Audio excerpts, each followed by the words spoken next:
Welcome to Dubrovnik. So, good evening, everyone. It's my pleasure to host this conversation with President Isaac Herzog. I've known President Herzog for at least 20 years and look forward to our conversation tonight. I believe this is the 133rd day of the terrible war in Gaza, which began with a horrific attack on October 7, whose images are in the minds of every Israeli, but in the minds of everyone around the world.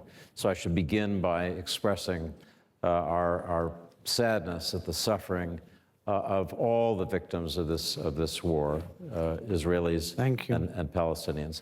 So I want to begin with a question that I think is on the minds of every Israeli, and that is the issue of your hostages that are being held by Hamas. There have been news reports that you met yesterday with the Prime Minister of Qatar, Sheikh Mohammed Al Thani, and you met also to discuss this with Vice President Kamala Harris. So I know we'd all like to hear your sense of where these negotiations stand and whether you're hopeful that a deal to release the hostages and bring a temporary pause in fighting for some weeks, whether that will be possible. So thank you, David. This is the most important issue on the agenda in this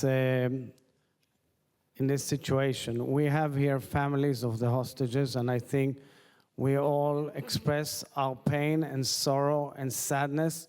There are here some people who got back from Gaza, luckily, in the first exchange, and they went through hell. I think if we clap to the families here as a show of solidarity.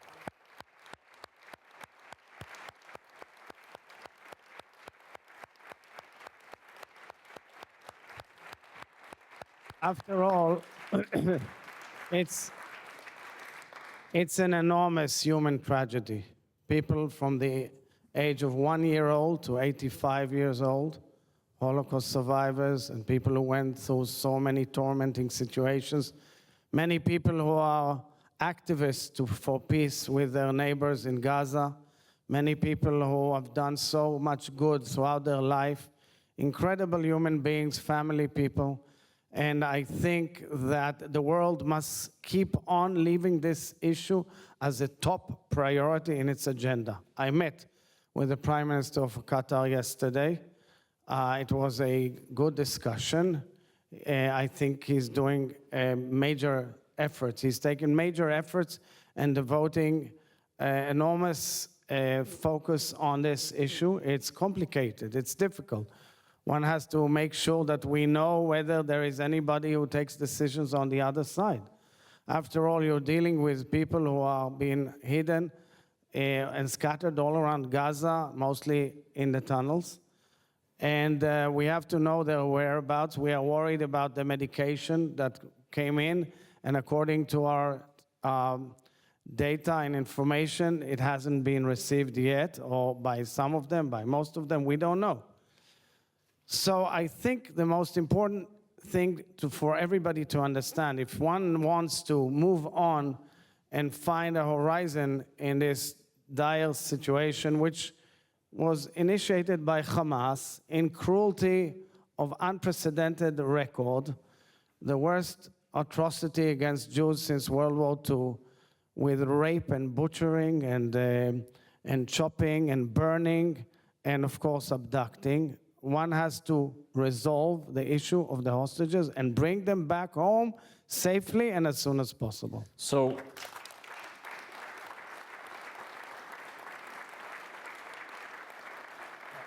I know we all share the hope that those hostages will all be returned to their families. Do tell us, after your conversations with the Qatari Prime Minister and others, your sense about where those negotiations stand. Is it possible in the next few days that we'll actually have a breakthrough and begin a process of release? So there's first of all, an international consensus amongst the main leadership that I've met here that this has to be done quickly. I was impressed that the Prime Minister of Qatar is very well informed and involved in many details, also with the Egyptians. There's a worldwide effort which is coordinated by the Americans as well, and is the Israeli team vis-a-vis the other side.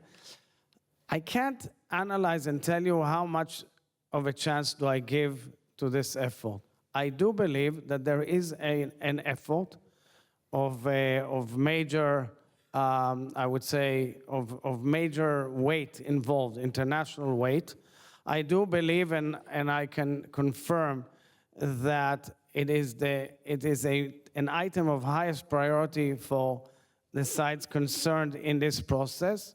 In Israel, it's an issue that is 24/7 newsreels about the fate of the hostages, and we could not but think about ourselves and our loved ones when we are dealing with it.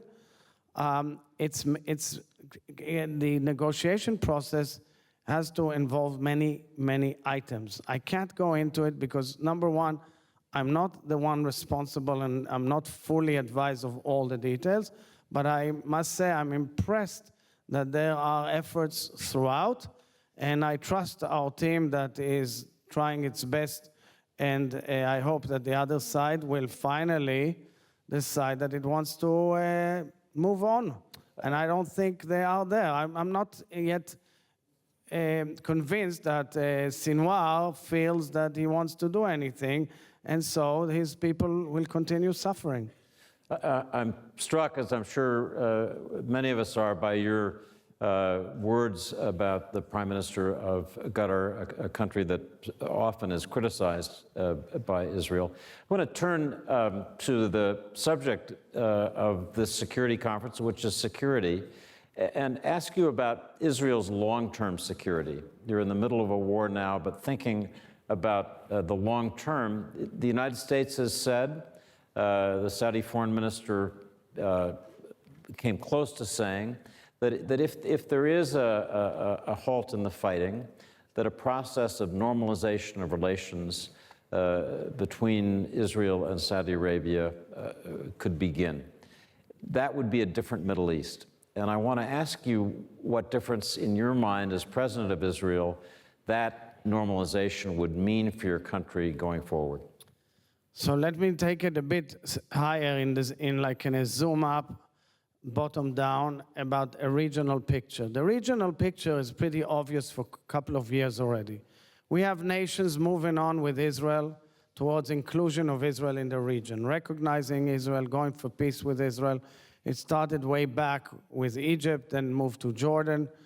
We've had agreements with Israel for decades, then moved on through the Abraham Accords with the United Arab Emirates and the Kingdom of Bahrain and the Kingdom of Morocco. And now comes the issue of Saudi Arabia, which I think is a game changer of the highest importance and can definitely, undoubtedly, change the trajectory of our region. But for that, one needs to understand something that President Biden said actually at a G20 summit like a month and a half or 2 months before the 7th of October. President Biden presented a vision, a grand vision. The vision is the connectivity from Israel all the way to India, meaning a corridor of communications, transportation, and energy from Israel to India, which means actually a connection between Europe and Southeast Asia, which means actually a connection from the United States all the way to Australia from a different side of the hemisphere. Now, if you look at it, what happened was that when Hamas waged on us, it's clear that an empire of evil emanating from Tehran is doing whatever it can to derail the process of normalization with Israel. It has its forks from north and south, from Lebanon and Iraq and Yemen, of course, and Gaza. It's spending billions of dollars simply to derail the stability of our region, creating havoc and pain and so much tragedy to the peoples in the region. That is why moving on with Saudi will clearly be a victory over what Hamas did. And that is why I truly believe that moving forward to normalization and making whatever efforts that can be made is a very important historical opportunity, and I hope that all sides will seize the moment. So the Saudi foreign minister a few minutes ago, speaking about this issue, linked the progress toward normalization to a two-state solution, to the creation of a Palestinian state. So I want to turn to that because it's obviously part of this discussion and the pathway he and the United States government feel towards the kind of new Middle East that you're talking about. You said in 2016, and I've heard you say often, the following: my basic position continues to be that the only way to solve the conflict is by implementing a two-state solution. But you said in December, after October 7, what I want to urge is against just saying two-state solution. Why? Because there's an emotional chapter here that must be dealt with. My nation is in trauma. So I think we understand that trauma. What I want to ask you, Mr. President, is how to bring the vision that you had in 2016 together with what you're experiencing now so that there is a pathway toward something that's different. Well, I think that we have to understand that reality has been exposed and unraveled in front of our eyes. In my appearance in front of a joint session of Congress on the 19th of July, before the war, I spoke about the vision of peace in the region, but I said that what undermines the possibility of peace in the region is terror. We've gone through 2 years of terror in the last few years, but the people of the world didn't really notice it. They went on, they ignored it. We went through a lot of attacks of terror. And I came to the clear conclusion that you cannot accept a peaceful process with your neighbors if they hail terror. I cannot agree to it. Nobody can agree to it. The mere assessment that one can accept terror as a tool to bring about results of such nature is adverse to the whole basic rules of human beings. I'll say further than that. I think that the free world must oppose, in no uncertain terms, any accommodation or support of terror. What happened in October 7th is that peaceful communities on an internationally recognized boundary since 1949 were slaughtered. And people celebrated on the other side in the Palestinian camp.